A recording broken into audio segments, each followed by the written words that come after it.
tonight in the controversial officer-involved shooting in Paradise that occurred Thanksgiving morning. The man who was shot, 26-year-old Andrew Thomas, died over the weekend at Inlow Medical Center. Action News Now reporter Mark Blaine is in the Chico newsroom with the latest on how this will affect the case. Mark. Debbie, earlier this month, Butte County DA Mike Ramsey announced while the officer involved in the shooting may have been negligent, since the shooting was determined to be an accident, he would not face criminal charges. However, in the light of the death of Andrew Thomas, the case will be re-examined.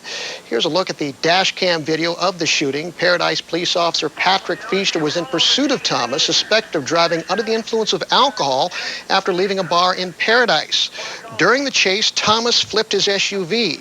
In approaching the accident scene, Feaster is seen shooting an unarmed Thomas who was struck in the neck and left paralyzed before his death. The wife of Thomas, Darian Ehorn, who was riding in the vehicle, died at the scene.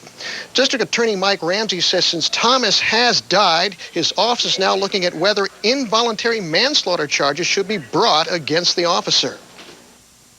Now we can consider negligence in him having his finger on the trigger. So that is a change from what we had before, where there was no criminal charge for the discharge, negligent discharge of a weapon.